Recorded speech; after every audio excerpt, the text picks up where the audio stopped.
Chapter 2, Strange Whispering.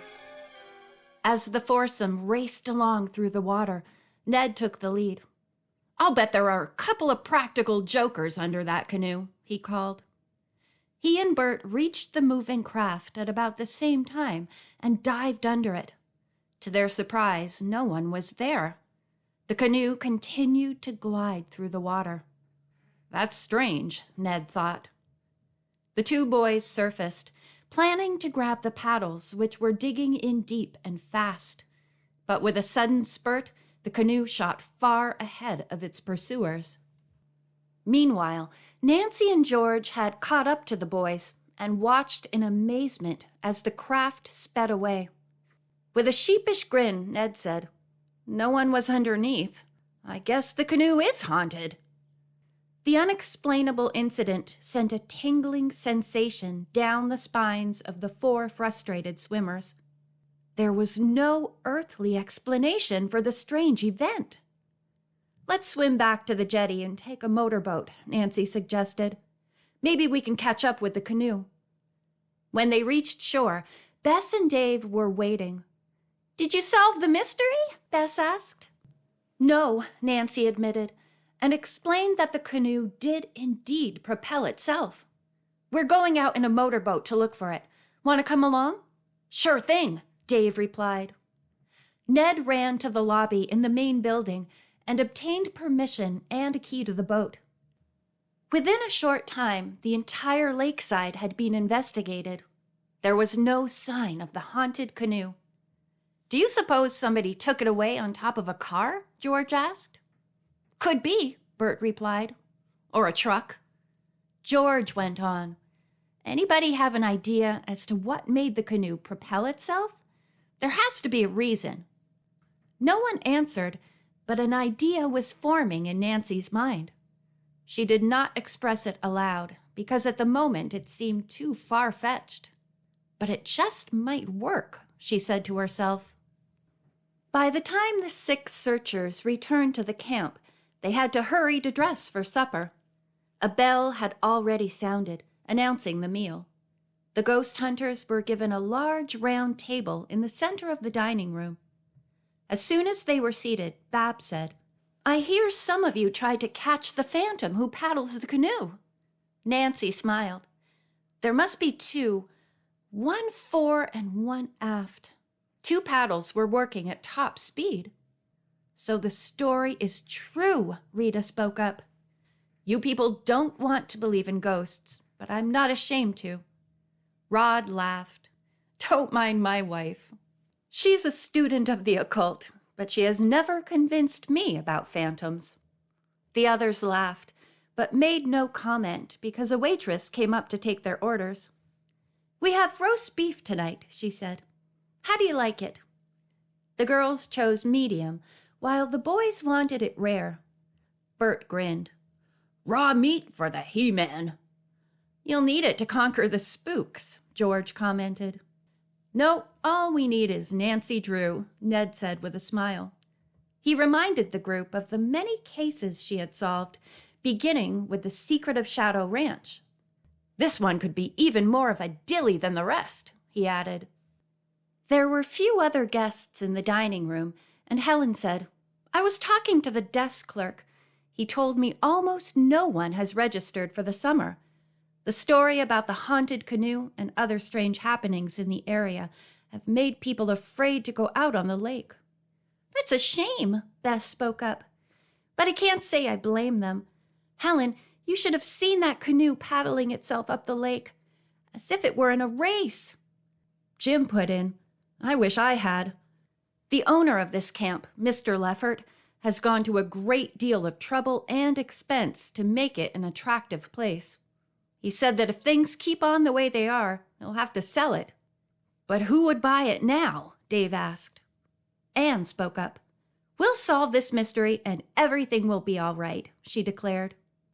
Her husband Bill added, "I bet we'll be off to our second ghost hunt before you know it. Won't we, Nancy?" "I don't think it will be that easy," she replied. When everyone finished eating, Bess got up from the table with a sigh. "I hope you're right. But that phantom paddler is pretty clever." Everyone filed out of the dining room. The evening was chilly, and Mr. Leffert had had a roaring fire built in the huge fireplace at the lounge end of the lobby. The ghost hunters gathered around it and continued to discuss the mystery. Presently, George remarked that she thought they should take time out from the mystery of Lake Sevanee and talk about something else. "Anybody know a good joke?" she asked. "I'll oblige," Jim Archer answered. "Ever hear about the cowboy who had a record for finding strays? Nobody could figure it out. It seems one of the cows told him where they were, after he'd learned to moo their language." "That's terrible," Don said with a groan. "Got a better one?" Jim asked. "Sure, about the cow who jumped over the moon and came down via the Milky Way."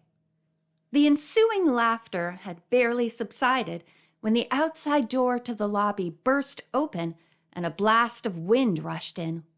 Papers were sent flying off the tables and desk. The gust hit the fireplace with such force that sparks and ashes whirled across the room. There was a mad scramble by the young people to stamp out the sparks and rescue some papers which had blown toward the fire. "This is horrible!" Bess exclaimed. As abruptly as it had begun, the inrush of air stopped. Nancy, suspicious, dashed to the door. It was a moonlight night, calm and clear, with bright shining stars. There was practically no breeze. Someone deliberately caused that blast, she thought, and ran outside. She was just in time to see a man sprinting towards the woods, a huge object under one arm. "Ned! Everybody! Come here quickly!" Nancy cried out and sped off in pursuit. Ned soon overtook her and asked what she was after. She explained quickly, and they dashed off together. "What did he look like?" "I don't know, except he was tall." Although moonlight filtered down among the trees, it was too dark to pursue the fleeing figure. In a few moments, he was out of sight. Nancy and Ned stopped running just as a car's motor started up in the distance. "You made a getaway," Ned said in disappointment. George, Bess, and the others came up breathlessly. "What happened?" they questioned Nancy. She told them and added, "A man was carrying a bulky object under one arm. Maybe when he knew we were after him, he dropped it in order to run faster. Let's look along this path." Carefully, the 7 couples proceeded through the woods towards the road. In a few minutes, Nancy came upon an object stowed behind a tree. It proved to be a large bellows. George looked at it with a frown. So that's what made the sudden wind in the lobby. The man must be crazy. Why would he want to do such a thing? Bess gave a great sigh. "To annoy us. I'd say he's trying to get rid of us." "But why?" Dave asked. "Does he have something to do with the strange canoe?" Rita Rodriguez spoke up. "We have no proof of that. I'm sure the canoe incident was supernatural." Her husband laughed. "Honey, this moonlight has got you." He turned to the others. "Forgive me, but I can't go along with Rita and her belief in ghosts." To make amends for his remark, Rod put an arm around his wife. "Let's go back and forget the whole thing." Nancy suggested that in the morning they try to find out more about the canoe and also the man with the bellows.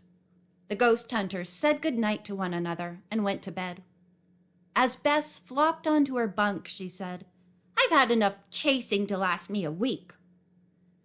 About 2 o'clock, Nancy awakened. Everything was quiet except for the slight sighing of pine trees.